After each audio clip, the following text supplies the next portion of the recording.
우리가 소실적에 제가 읽었던 그 무협지를 보면요, 주인공이 갑자기 그 무공 실력이 일취월장 돼가지고 아주 대박 사건을 일으킨 책들을 많이 보았습니다. 그러니까 그런 내공을 이렇게 쌓는 것을 보게 되면 사부가 이제 평생 자기가 세운 내공을 자기 죽기 전에 한꺼번에 싹 물려주고 죽든지 아니면 아주 내공을 증진시키는 어떤 비약을 이렇게 먹든지 이렇게 해서 아주 평범했던 주인공이 이런 것을 통해서 최고의 무공을 가지게 되는 것을 보게 됩니다. 이것이 무협지의 기본적인 줄거리예요. 이런 얼토당토한 이야기가요, 인기를 끄는 이유는 무엇이냐면 아마도 사람들 마음속에 대박을 원하는 본성이 있기 때문에 그런 것 같아요. 실제로 현대파 무협지 같은 이야기가 오늘도 많이 나오고 있습니다. 주식이나 비트코인, 펀드 투자해서 젊은 나이에 대박을 친 이야기도 많이 등장하고 있고요. 이것이 일종의 또 무협지 같은 이야기죠. 창업을 해가지고요, 수백억 매출을 내는 기업의 사장이 되었다는 그 이야기도 있고요. 또한 연예인이나 스포츠나 연봉 대박을 터뜨려서 최근에도 기아 선수와 또 이렇게 선수들이 100억 연봉 대박을 터뜨렸다는 뉴스가 방송에서 나오는데요. 이것도 현대파 무협지 같은 이야기죠. 그러니까 사람들이 이런 대박난 이야기를 보면서 은근히 나에게도 이런 일들이 일어났으면 좋겠다는 그런 꿈을 꾸게 되는 것 같은데요. 이런 이야기들은 사실상 옛날에도 많이 등장하고 있어요. 신데렐라 같은 킹주파주 이야기도 어떻게 보면 인생의 대박난 얘기 같아요. 백마탄 왕자를 이렇게 만난다는 거. 사실상 이 인생 대박을 꿈꾸는 사람들이 갖고 있는 이 본성을 실제적으로 구체화시키고 또한 제도화시킨 것이 또한 이 사회에서 하고 있는 프로젝트가 바로 복권입니다. 예. 그러니까 복권은 한순간 인생을 업그레이드 시키는 국가가 보장한 인생 대박 프로젝트죠. 근데 이런 제도가요, 여러분, 우리가 하는데 좋다고 제가 지금 말씀드리는 것은 아닙니다. 오히려 이런 제도 속에서 성경에서 말하고 있는 교훈들을 우리가 잘 듣고 역주행해 가야겠다는 것을 여러분에게 말씀드리고 싶어요. 그래서 오늘 본문을 통해서 그것을 좀 살펴보기를 원하는데요. 오늘 내용은요, 간단히 추려서 이렇게 정리해 볼게요. 예수님께서 벳세다라는 요단강 동편의 한 마을에 가게 되는데요.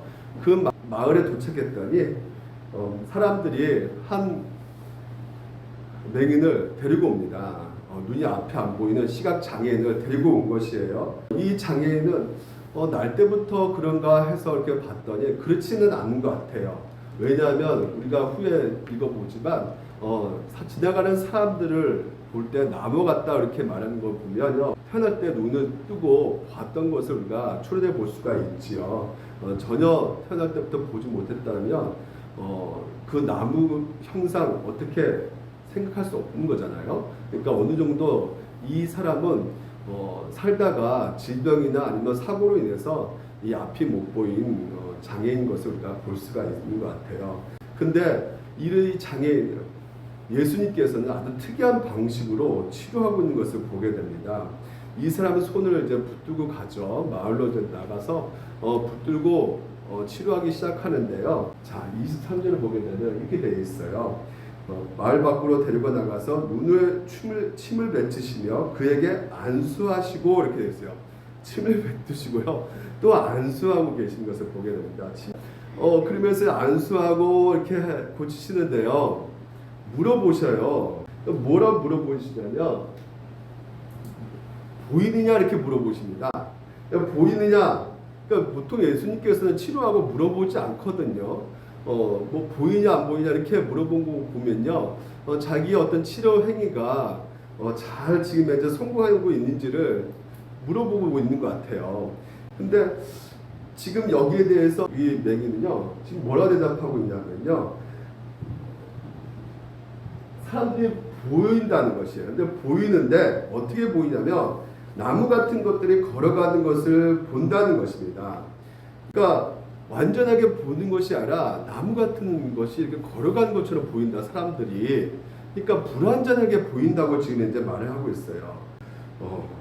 왜 예수님께서 지금까지 손을 대시고 이렇게 하면 바로바로 치료하시고 고치셨는데, 어떻게 한번 이렇게 안수하는데 바로 고치셔야 되는데 이게 불완전하게 처음 이렇게 고치시는지. 물론 눈을 떠졌어요. 눈이 떠진 것은 기적이죠. 하지만 선명하게 보여야 될 텐데 선명하게 보이지 않는 것이에요. 그러니까 이렇게 치료하신 예수님께서는 굉장히 그 입장에서는 민망한 상황이 될 것 같아요. 한 번에 고쳐야 되는데 왜 한 번에 고치지 못했을까라는 생각을 해보게 된다는 것이죠. 능력이 부족해서 그럴까? 아니면 예수님께서 힘이 없어서 그럴까라는 생각을 하게 되는데 그렇지는 않죠. 우리가 지난주에도 살펴보았지만 예수님께서는 하나님이세요. 모든 것을 다 할 수 있는 분이십니다.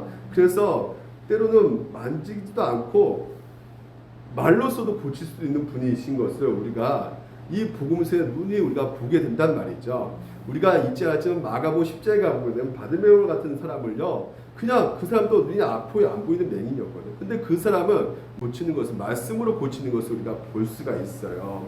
그러니까 여러분, 예수님께서는 단지 말로서도, 단지 생각으로라도 하면 바로 고칠 수 있는 분이 예수님이신데, 오늘 지금 현재 두 단계 거치지 않고 바로바로 고칠 수 있는 분이 왜 이렇게 단번에 볼 수 있게 하지 않고 두 번의 어떤 단계를 거쳐가지고 이 사람의 눈을 이렇게 밝게 선명하게 보이게 하셨는가?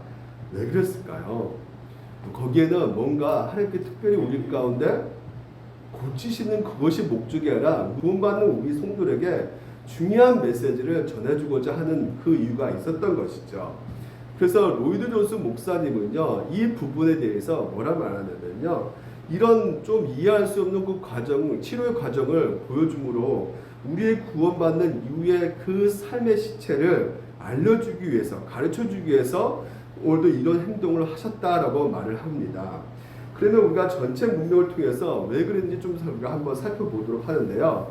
우리가 이제 8장 전체를 우리가 한번 볼게요.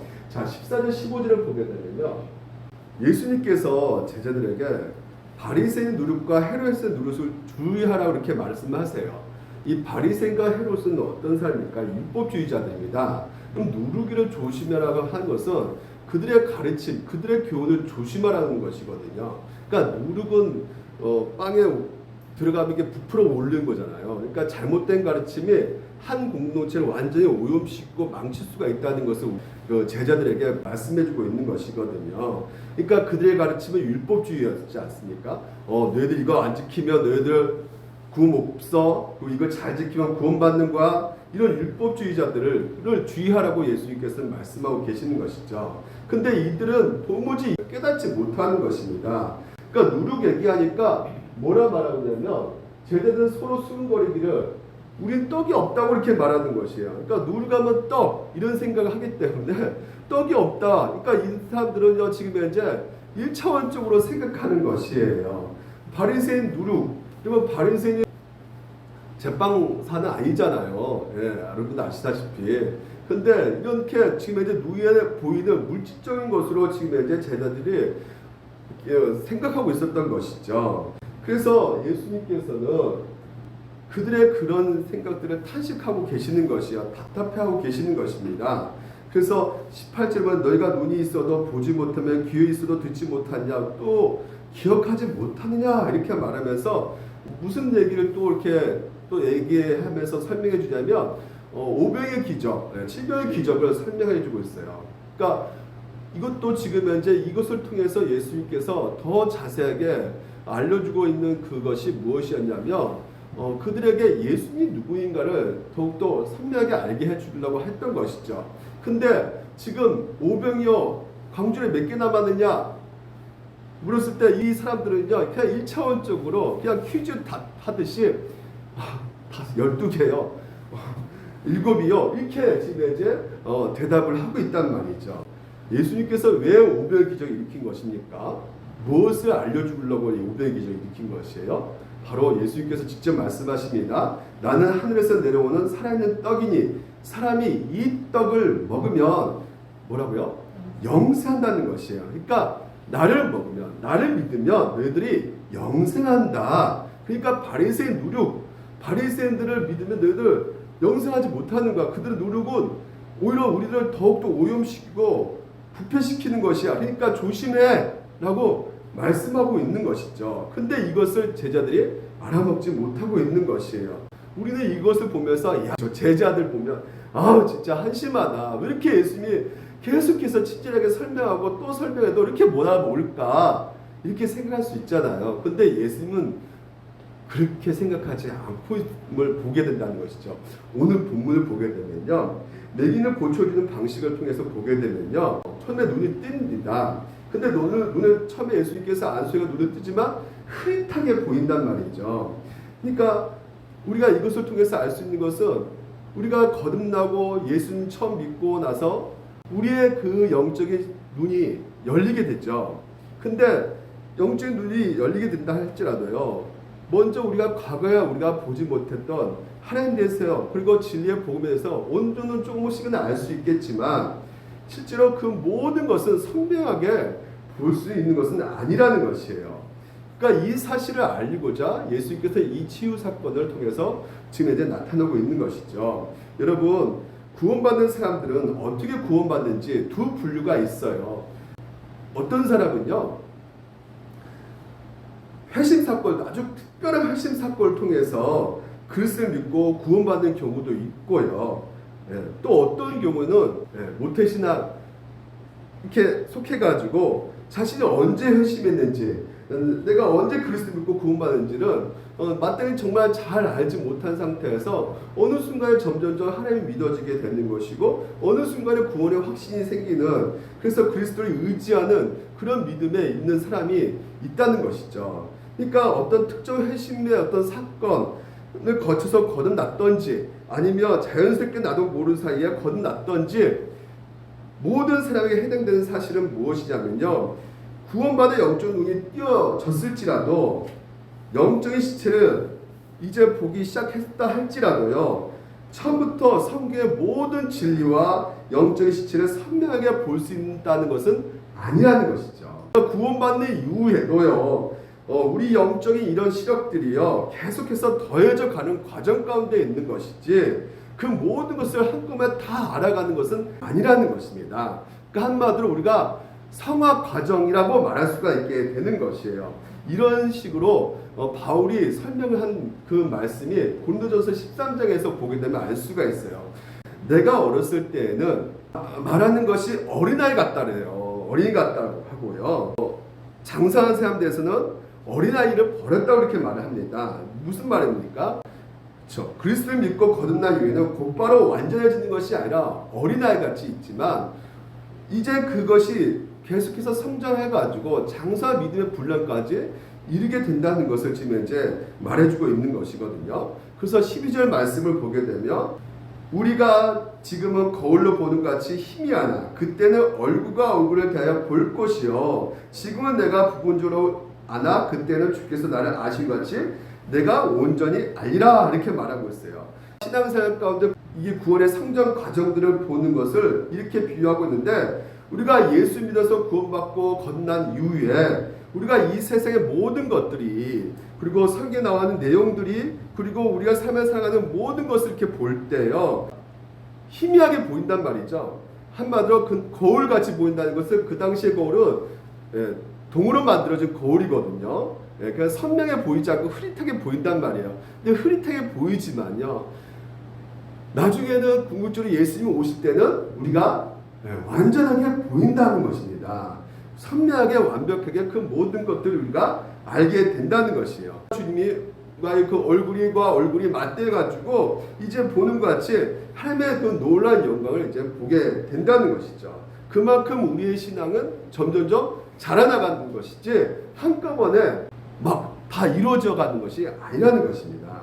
그래서 오늘도 이 말씀을 따라서 두 가지 극단을 우리가 피해야 된다는 것이에요. 첫 번째는 무엇이냐면 우리가 어떤 신앙을 경험하든지요 또 놀라운 회심을 경험하든지 상관없이요 그 누구도 난 다 알고 있어 그러니까 부족한 것이 없어 이렇게 말할 수가 있을까요? 없을까요? 결코 없다는 것이에요. 나는 절대 부족함이 없어. 난 다 알고 있기 때문에. 오히려 그렇게 말하는 사람은 영적으로 보아야 될 것을 마땅히 보지 못하고 있기 때문에 여전히 그 사람은 어둠 가운데 있는 것입니다. 예전에 뭐 부흥사들 여러 진짜 좀 신령해 보이고 은사를 막 일으키는 사람들 보면 내가 다 안다. 내가 다 알고 있고 나는 정말 99% 완벽한 사람이야. 뭐 이렇게 말하는 사람들을 우리가 많이 보았잖아요. 근데 그것이 바로 신앙의 성숙과 어떤 믿음의 좋은 것을 보여주고 있는 것이 아니라는 것이죠. 구원받는 이후에도 우리의 영적인 눈은 뜨면서 볼 수는 있긴 하지만 흐릿하게 볼 수밖에 없다는 것이에요. 점점 더 영적 시력이 더해져 가면서 점점 더 선명하게 보고 알아보고 그 말씀에 순종하는 것이 바로 우리의 신앙생활인 것이지 우리가 완벽하게 될 수는 없다는 것입니다. 이 극단에 우리가 빠져서는 안 된다는 것이죠. 두 번째 또 극단은 무엇입니까? 어떤 면에서 또 반대되는 것인데 신앙적으로 모르는 게 너무 많고 또한 삶 속에서 우리가 살아가면서 죄와 허물에 빠져있는 내 자신을 보게 된다는 것이죠. 내가 분명히 예수 그리스도를 믿고 있는데 내가 왜 이렇게 살고 있는가? 내가 왜 이렇게 확신을 갖고 싶은데 왜 확신이 안 생기는 것인가? 나는 여전히 이렇게 불안전하고 왜 신앙생활 가운데 이렇게 실패가 많을까? 나 진짜 예수 믿는 거 아닌 것 같아. 나 진짜 천국 가는 건 맞을까? 제가 그 며칠 전에도 어떤 청년께 상담했는데 그런 말을 하는 거예요. 정말 저는 예수 그리스도를 믿고 싶은데 그리고 여러 가지로 내가 뭔가 좀 해보려고 하는데 이게 안 된다는 것이에요. 왜냐하면 여전히 내 안에 죄를 짓고 있는 모습을 보기 때문에 내가 실패하는 것이 너무나 많이 생기고 있기 때문에 내가 진짜 이게 구원받지 않는 것 같다는 생각이 든다는 것이죠. 그래서 나는 정말 지옥 갈 것 같다. 이렇게 말을 하는 분을 만났어요. 근데 저 또한 복음을 듣지 못했을 때요. 여전히 복음을 확실히 알지 못해. 저도 그런 상태에 있었거든요. 이렇게 고민하고 이렇게 괴로워하는 그 상태가 바로 어떤 상태일까요? 뭘 보여주는 증거일까요? 내가 예수 그리스도 생명 안에 들어왔다는 증거가 되는 것이에요.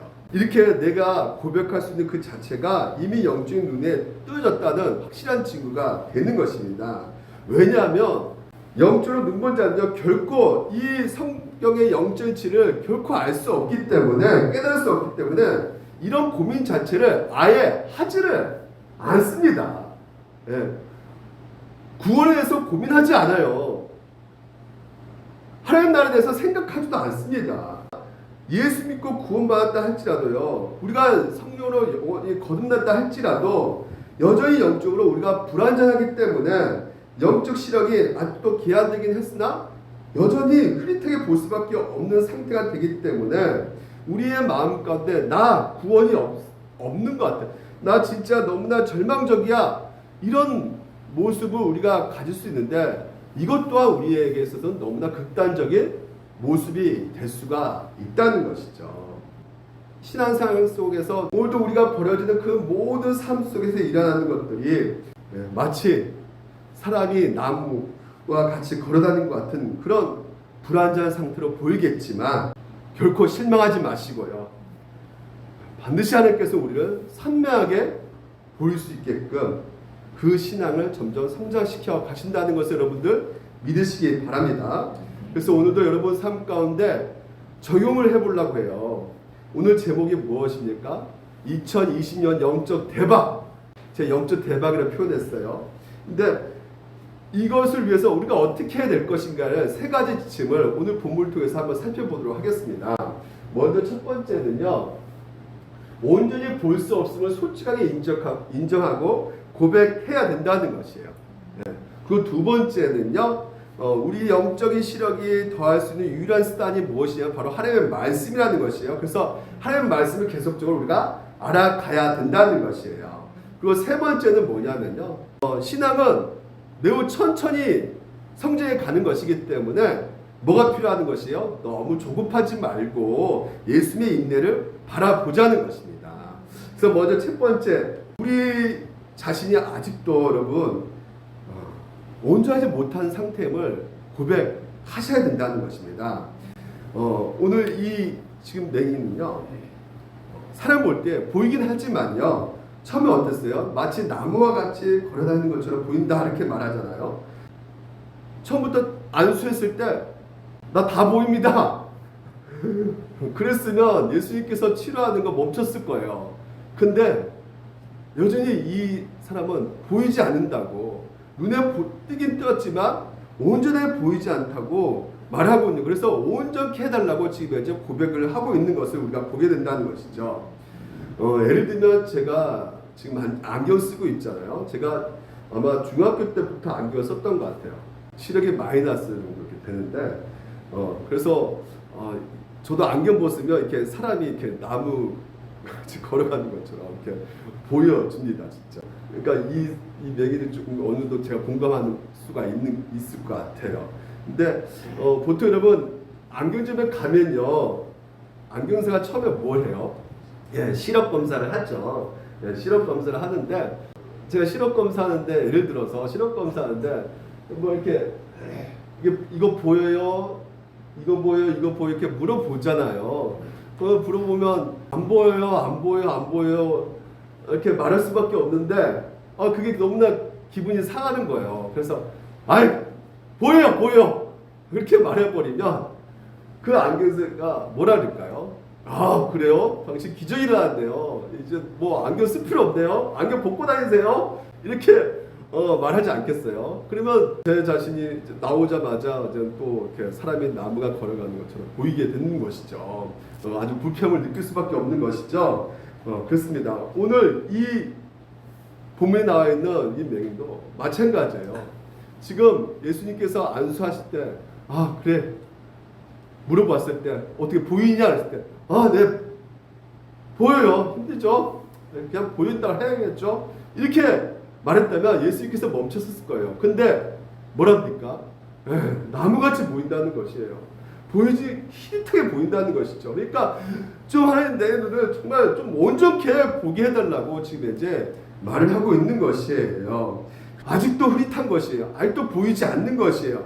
우리가 구원받았지만 아직도 믿음이 있는 것 같기도 하고 없는 것 같기도 한단 말이죠. 그래서 하나님 오늘도 나에게 한번 은혜를 베풀어 주시옵소서.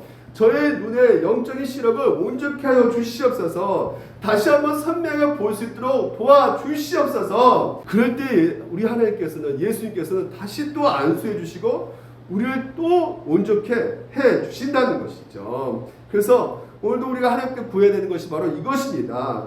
우리는 늘 우리 가운데 불안정함을 인정하셔야 되는 것이에요. 마땅히 보아야 될 것을 보지 못하는 영적인 미흡함이 있다는 것을 여러분 아셔야 된다는 것입니다. 그래서 하나님 앞에 날마다 우리의 상태를 진실되게 고백해야 된다는 것이에요. 나 이거 충분히 할 수 있어요. 나 걱정하지 마세요, 하나님. 이거 신앙 아니에요, 여러분. 나 이 정도 하니까 하나님 잘한 거 보셨죠? 상황 주셔야 됩니다. 축복 주셔야 돼요. 이거 신앙 잘하는 거 아니에요. 2020년 여러분 우리의 연약함을 날마다 고백하신 여러분 되시기 바랍니다. 늘 죄짓기 쉽고 늘 실패하기 쉽고 완전한 모습보다 불완전한 모습 가운데 하나님 저를 제발 불쌍히 여겨주시옵소서. 저를 좀 제발 온전케 해주시옵소서. 예배를 드리는데 예배 가운데 정말 온전케 정말 예배 드릴 수 있는 신앙이 될 수 있도록 도와주시옵소서. 왜 나는 이렇게 진짜 선명하게 보이지 못할까요? 왜 하나님의 말씀이 제대로 들리지 못할까요? 저렇게 영목사가 말을 하는데 왜 저 말이 정말 이렇게 좀처럼 느껴지지 않을까요? 좀 제발 주님 이 시간 이 자리에 나왔사오니 좀 믿게 좀 도와주세요. 이렇게 하나님 앞에 애걸복걸 하시기를. 그래서 오늘도 하나님께서 그런 자를 하나님께서는 어떻게 해요? 보여주신단 말이에요. 절대 하나님께서는요 여러분의 기도를 들어주시고 응답하신 하나님이심을 여러분은 믿으시기 바랍니다. 그래야지만이 우리가 영적 대박 터뜨릴 수가 있는 것입니다. 두 번째는요, 우리 영적인 시력을 더할 수 있는 유일한 수단이 하나님 말씀 앞에 나아가야 된다는 것이죠. 우리는요 하나님 말씀을 끊임없이 알아가고 배워가고 깨달아 가야 됩니다. 여러분 유흥준 교수의 이 책 아십니까? 나의 문화 유산. 이 책에 보면요, 격언처럼 하는 말이 뭐냐면 아는 것만큼 보인다는 거예요. 아는 것만큼. 이게 무슨 말이냐면요, 사람이 어떤 문화 유산을 볼 때 있잖아요. 누구나 다 똑같이 동일하게 보는 것이 아니라는 것이에요. 각 사람마다 보는 양이 다르다는 것입니다. 어떤 사람은요, 이렇게 적게 보이고 어떤 사람은 진짜 이렇게 많이 보인다는 것이죠. 우리 애솔이하고 애원이가 경주에 갔대요. 네, 경주에 갔는데 그 문화 유산을 이렇게 보면서 계속 이렇게 신나게 재밌게 봤다는 거죠. 그래서 어휴, 그거 어떻게 이렇게 오랫동안 이렇게 볼 수가 있을까 물어봤더니 미리 그거 다 공부했던 것이라는 것이야. 사전에 다 이렇게 알고 있었던 내용들을 진짜 실제로 가서 보니까 너무나 재미나는 것이죠. 너무나 신기하고 너무나 좋았다는 것입니다. 그렇습니다. 그 문화 유산에 대한 지식이 많을수록 유산에 대한 많은 것들을 보게 된다는 것이에요. 마찬가지입니다. 영적인 세계도 똑같은 것이에요. 하나님의 말씀을 많이 하면 알수록 이 세상을 영적인 관점에서 보게 된다는 것이죠. 하나님의 시각 가운데 더 많이 우리가 알게 된다는 것이에요. 예를 들어서 더 한번 말씀드리면요, 이거 누구죠? 모나리자죠. 모나리자. 이 모나리자 세계에서 최고의 걸작품이 모나리자입니다. 이 경제 수치로 따져보면 가치가 이게 40조이래요. 40조. 제가 일석이하고 이렇게 다이엘 데리고 이 루브르 이렇게 박물관 프랑스에 갔어요. 예를 들어서 가가지고 이제는 이 모나리자를 딱 관람하면서 다이엘한테 물어봤어요. 야, 보니까 느낌이 어떠냐? 그랬더니 정말 모나리자 이쁜 것 같아요. 목사님은 어떠세요? 그랬더니 저는 딱 보면서 눈썹이 없는 여자네? 이렇게 평가를 하고요. 또 일석이는 좀 단아하고 좀 이렇게 아름답구나 이렇게 평가하고 뿐이에요. 근데 옆에 있는 어떤 사람이 있는데 그 사람이 톡 쏘고 이렇게 나와가지고 지그시 보고 있는 거여서 가서 우리가 물어봤죠. 당신 직업이 뭐냐 했더니 자기는 학자라는 것이요. 무슨 학자냐? 이 모나리자를 해서 이 논문을 쓰고요. 이 모나리자 이 작품 가지고 박사학위까지 받은 사람이라는 것이죠. 여러분, 그 사람이 보는 이 모나리자 시각하고요, 제가 그리고 우리 다이가 보는 시각하고 차이가 어떨까요? 천지 차이겠죠. 그렇지 않겠습니까? 훨씬 더 많은 것을 깨달을 수 있고 그분이요, 훨씬 더 많은 것들을 볼 수가 있게 되는 것이죠. 그러니까 왜 그럴 수밖에 없는 거예요? 사전 지식이, 모나리자에 대한 사전 지식이 더 많이 갖고 있기 때문에 그런 것이에요. 영적인 관점도 동일하는 것이에요. 오늘도 여러분, 성경에 또 하나님의 말씀, 하나님께서 오늘도 우리 가운데 창조주 되시고 만왕의 왕이 되시고, 그리고 그분께서 이 모든 것을 창조하시고 그분께서 이 모든 것을 섭리해 가신다는, 그래서 오늘도 우리와 함께 하신다는 이 놀라운 이 교리를 우리가 하나씩 하나씩 깨닫고 할 때 이 세상을 바라보는 시각이 점점점 달라지게 되는 것이죠. 다른 사람들은 어떨까요? 성경을 모르면 어떻게 될까요? 똑같은 세상을 보고도요, 어떤 생각을 갖게 될까요? 그 문제, 그 세상에 보이는 그 겉모습만 보기 때문에 세상 그 너머에 하나님의 일하심을 보지 못하기 때문에 늘상 두려워할 수밖에 없고 불안할 수밖에 없는 상태에 이르게 된다는 것이죠.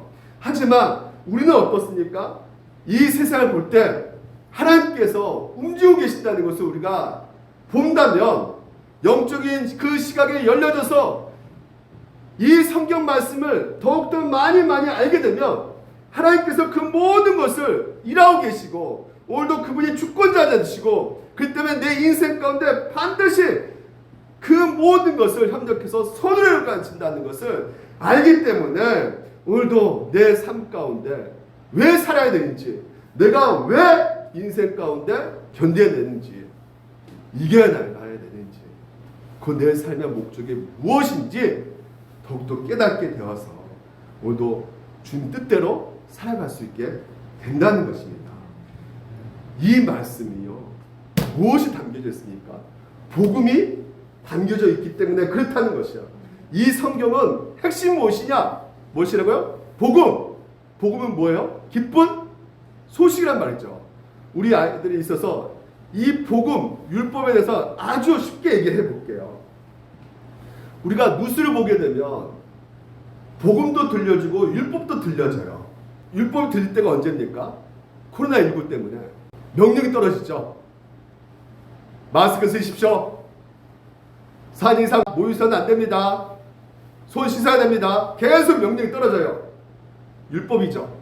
그러면서 뭐라고 합니까? 이거 안 하면 오늘 확진자로 죽은 사람이 70명이 됩니다. 80명 됩니다. 이제 1000명이 넘어갑니다. 2000명이 넘어갑니다. 계속해서 우리 가운데 공포감을 주고 두려움만이 생기는 것이죠. 이게 율법이에요. 복음은 뭘까요? 백신이 만들어졌습니다. 오미크론 치료약이 없다 그러죠. 우리나라 우리 전 세계에 그 치료약이 없다고 합니다. 지금 오미크론. 근데 우리나라에서 어떤 무역회사에서 풍림무역회사 어떤 제약 아주 작은 제약 중소기업에서 이 백신을 만들었습니다. 여러분 이 소식 들었을 때 어땠을까요? 기쁘죠? 기뻐요, 안 기뻐요? 곧 이것이 만들어서 승인하고 이것이 사회가 될 것입니다. 점점 이 소식 들으면 점점 더 어떻게 해요? 기뻐 간단 말이죠. 이제는 그 기쁜 소식을 들으면 그냥 저절로 그것을 믿으면 우리가 당연히 우리 가운데 백신이 있기 때문에 회복이 될 수밖에 없는 것이에요. 살 수밖에 없게 되는 것이에요. 이게 바로 복음과 율법의 차이라는 것이죠. 이 복음과 율법은 어떻게 해요? 따로 가는 것이 아니에요. 같이 함께 가는 거예요. 여러분 백신 나왔습니다. 백신 나왔으면 그래 너무나 이거 있으니까 우리 행복해, 우리 나아질 거야, 회복되어질 거야. 하지만 맞으러 가야죠. 맞으러 안 가면 아무 소용이 없는 거죠. 그렇죠? 하나님께서 우리에게 이 복음 행복하기 위해서 주신 이 복음 행복하려면 어떻게 되는 것이요? 그 말씀에 순종해야 되는 것이죠. 그러니까 명령과 이 소식은 함께 가는 것이에요. 떨어질 수가 없는 것이죠. 맹인 사건도 마찬가지입니다. 오늘 이 사건도 기쁜 소식이 무엇입니까? 처음 눈을 뜨게 하신 분도 누구시라는 것이에요? 예수님이시고 나중에 산명에 보이게 하신 것도 누구시라는 것이에요? 예수님이시라는 것이에요. 영적인 암흑 가운데 빛으로 인도하신 분이 누구시냐? 바로 우리 예수님이시다. 그래서 앞으로도 뭐예요? 예수님께서 우리 눈을 계속해서 열게 하셔서 빛으로 인도해 가실 것이다. 얼마나 기쁜 소식입니까? 백신이 나왔다는 거예요. 이제 나아진다는 것이에요. 그래서 더 나아지게 하나님께서 만들어 가신다는 거예요, 여러분들은. 그러니까 여러분 우리가 거듭난 것도 예수의 믿음 안에서 시작되는 것이고, 오늘도 우리가 성화되는 것도 많은 사람이 성화되는 것은 우리 노력을 해야지, 우리 스스로 뭔가를 해야지 이렇게 생각하지만 아니란 말이에요. 예수 믿는 믿음 안에서 우리가 성화되는 과정까지도 역사하게 된다는 것이죠. 그래서 여러분 예수 믿는다는 것은 무엇입니까? 예수님과 연합하는 것이에요. 그래서 예수님과 연합된 포도나무 가지, 그렇죠? 포도나무에 뭐가 열매 맺어요? 다현아? 포도라 그랬어요. 감나무에 뭐가 맺어요? 예수라? 감이라 그랬어요. 마스크를 써가지고 말하면 포도나무 감을 맺게 되는 것이죠. 다시 말해 예수에 접붙이면 뭐가 맺게 되는 것이에요? 열매를 맺게 되는 것이에요. 그래서 일생에 딱 찌르면 바로 뭐가 나와요? 열매가 나오는 거예요. 옛날에는 왜 때려? 그런데 찔리면 왜 그래? 살살 찔러. 이렇게 나온단 말이에요. 이게 열매가 나온단 말이죠. 나오죠? 이승이 태권도 잘합니다. 다 이길 수 있는 사람이에요. 얘가. 예수님께서 오늘도 열매를 맺게 하신다는 것이죠. 여러분 다큐멘터리 제가 봤는데 빙하가 이렇게 녹잖아요. 그래서 돌고래가 이렇게 가가지고 이렇게 놀았는데 돌고래 가족들이 이렇게 가서 놀았는데 이게 빙하가 얼어버리는 거예요. 추워가지고. 그러니까 이것을 이제 다큐멘터리 제작한 사람들이 이 회의 끝에 이거 큰일 났다. 왜냐면 이 비가 얼게 되면 어니까 이 돌고래 다 죽게 되잖아요. 돌고래 가족들이. 그래서 이 돌고래 가족들 살리기 위해서 살빙선이죠. 얼음을 깨트리는 그 배를 통해서 계속 그 얼음을 깨가는 거예요. 얼음을 계속 깨가면서 이 돌고래가 탈출할 수 있는 그 활주를 이렇게 만들어주는 거예요. 그 길을 만들어주는 것이죠. 그래서 이 돌고래가 아무리 없듯이 유일하게 이렇게 빠져나가는 거예요. 이 빙하에서. 마치 오늘도 우리가 그런 것입니다. 우리가 죽음에 다가오고 있지만 우리가 모르는 채 이게 서서히 우리 안에서 이런 위험이 있지만요. 오늘도 예수님께서 그 분이 죽으심으로 말미암아 우리에게 생명을 주셨잖아요. 아멘. 그래서 생명의 길을 오늘 우리 가운데 열어주신 분이 바로 예수님이시란 말이에요. 그래서 우리는 그 길을 걸어가고 있는데 그 생명길로 걸어가고 있는데 문제가 뭡니까? 돌고래가 자기가 깨서 나오고 있다고 생각하고 있단 말이죠. 내가 내 힘으로 내가 깨서 나오고 있지라고 착각하고 있단 말이에요. 그래서 그런 돌고래에게 그러면 어떻게 해야 되겠습니까? 뭘 보여줘야 돼요? 다큐멘터리 다시 한번 틀어줘야죠. 야, 이거 누가 깼냐, 얼음을. 마찬가지입니다. 오늘도 하나님의 성경 말씀을 통해서 우리까지 보여주는 거예요. 너가 가는 그 인생의 길, 생명의 길, 네가 노력해서 가는 길이 아니었단 말이죠. 오직 예수 그리스도께서 여러분 길을 열게 하셨다는 거예요. 생명의 길로 여러분을 인도하셨다는 것이죠. 그래서 여러분 그 은혜의 도구를 자꾸만 뭐예요? 이 성경 말씀을 들으셔야 되는 것이에요. 예수님께서 오늘도 이 설교를 통해서 예수님이 너희를 위해서 그렇게 하셨다. 너희를 위해서 이렇게 움직여 가신다. 이 복음의 메시지를 날마다 들어야지만이 여러분의 심령 가운데 영적 대박이 벌써 빵빵히 울리잖아요. 울리는 것입니다. 네, 벌써 끝. 마지막입니다. 마지막. 신앙을 천천히 성장해 가는 것이게 예수님의 인내를 바라보자는 것이에요. 여러분, 신앙은 매우 천천히 성장해 가는 것이에요. 네.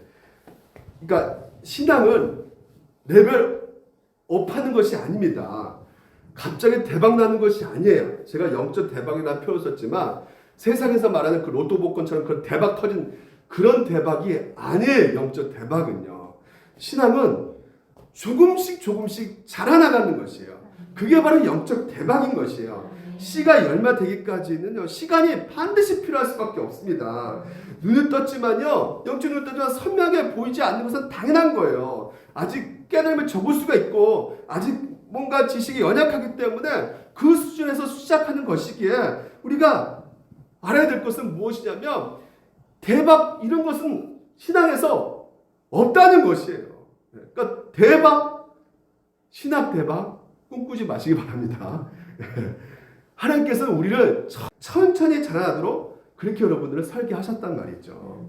여러분 아브람도 보세요. 아브람도 하나님께서 말하잖아요. 이제 네가 나를 경외한 줄 알았다. 이렇게 하나님 말씀하실 때 그냥 아브람이 단순간에 그랬을까요? 아니요. 그렇게 하나님이 말할 정도가 되기까지 수십 년 동안 시간이 흘렀단 말이죠. 심지어 야곱도요. 야곱이 뭐라고 고백합니까? 죽기 전에 환난 날에 나를 하나님께서 건지셨도다. 죽기 직전에 그렇게 고백했단 말이죠. 오늘 이 마가복음을 쓴 마가도 여행지 가서 도망쳤어요. 그런 사람이에요.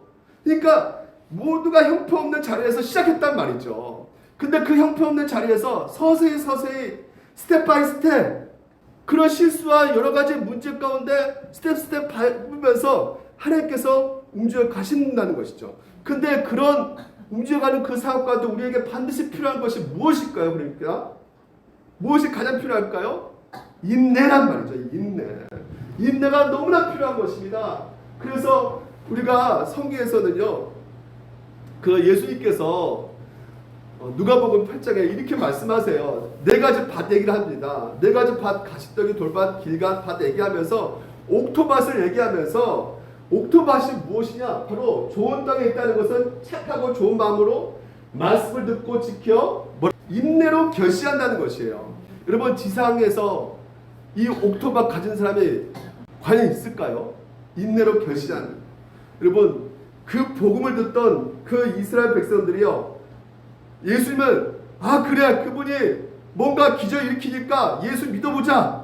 근데 나중에 어떻게 합니까? 그 군중들이 막 호산나 다윗의 자손이여 예수여 이렇게 외쳤지만 결국 예수님 십자가 달릴 때 그냥 예수를 죽여라, 바라바를 살려내고 이렇게 행동했던 사람이 바로 누구들입니까? 그 군중들이었단 말이죠. 베드로는 어떻습니까? 베드로는 마태복음 16장에 주는 그리스도이시여 살아계신 하나님의 아들이십니다. 이건 보통 영적 고백이 아니거든요. 예?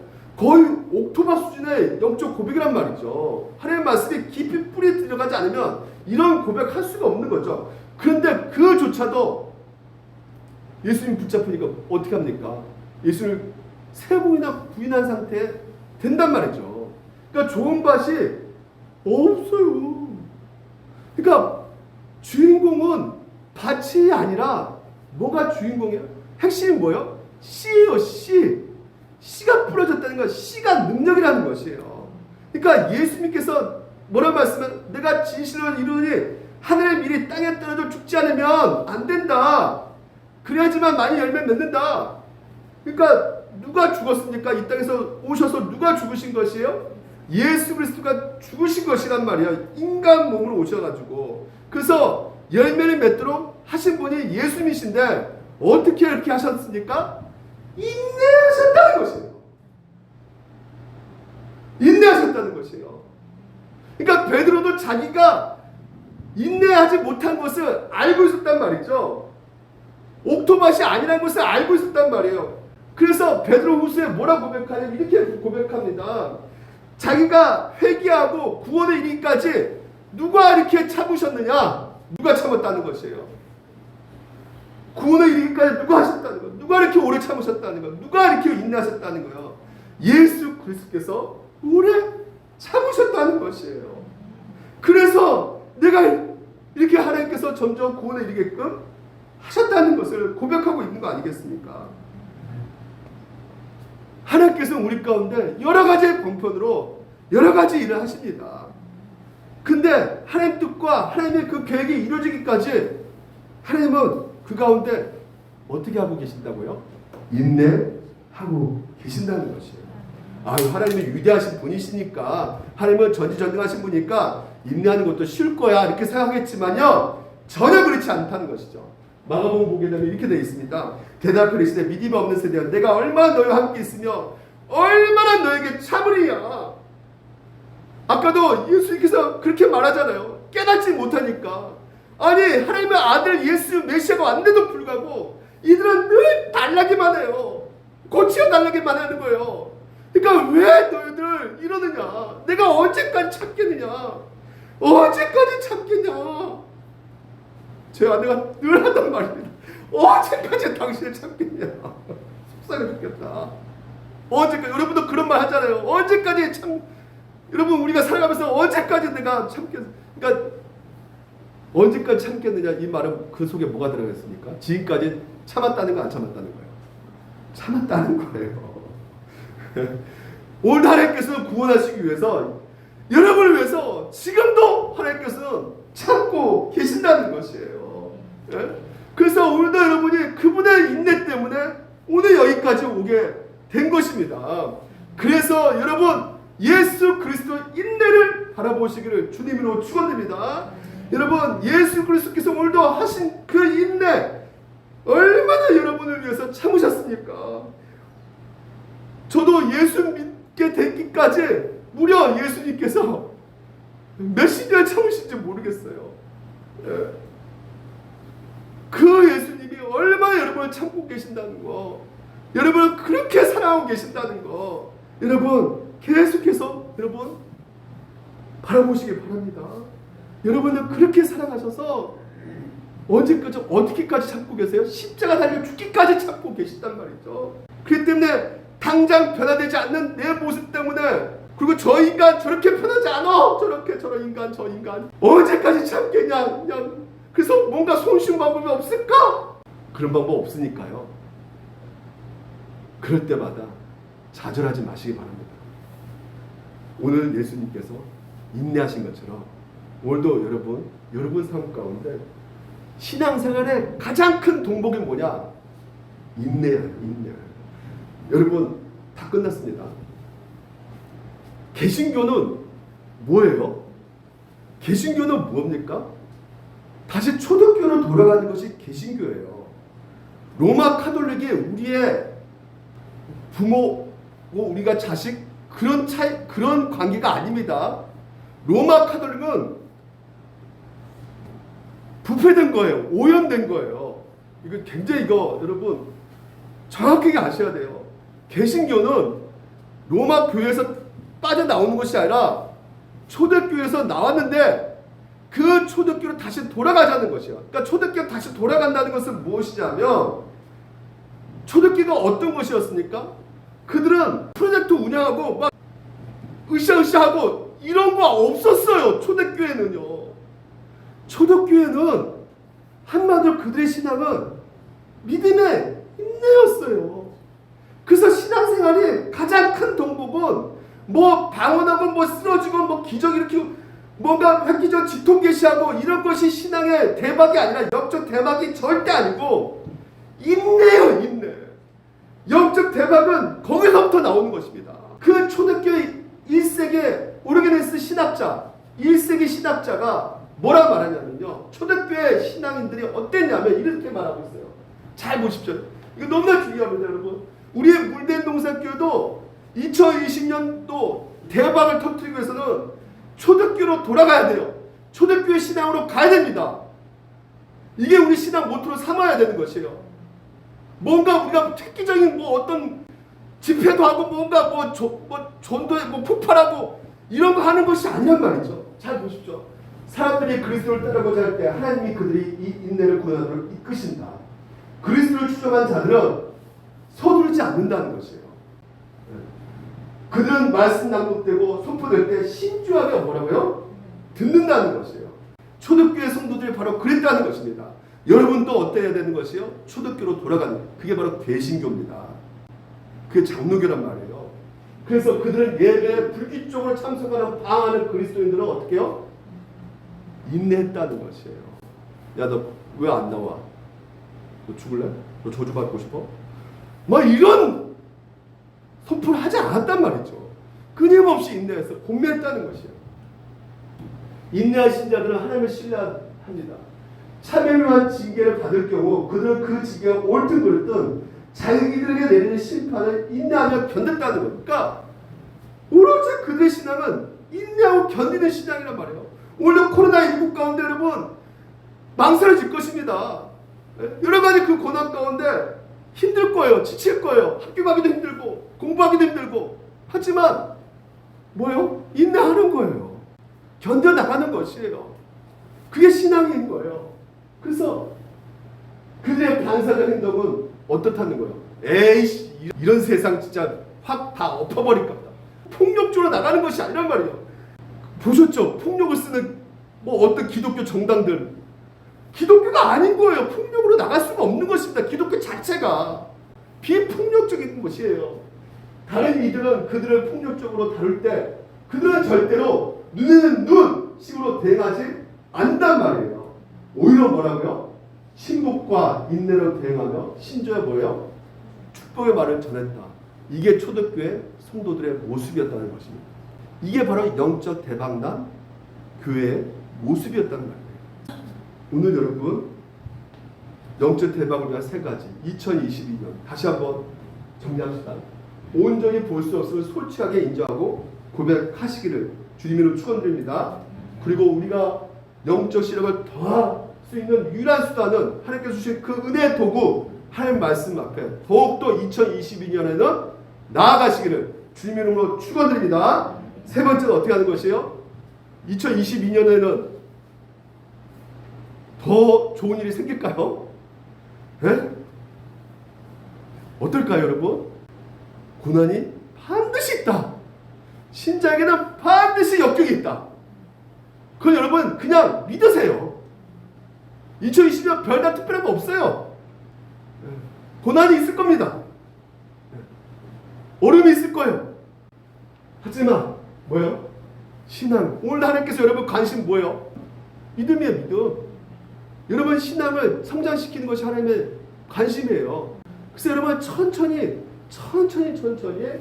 성장하는 것이 하나님의 목적이시기에 오늘도 하나님의 그 인내 가운데 여러분을 더더욱 움직여 가시기에 예수 그리스도, 내 힘으로 안 되기 때문에 예수 그리스도 인내를 바라보시는 여러분 되셔서 2020년은 영적 대박 이루시는 우리 물된 동산교회 성도 되시기를 주님 이름으로 축원드립니다. 기도하겠습니다.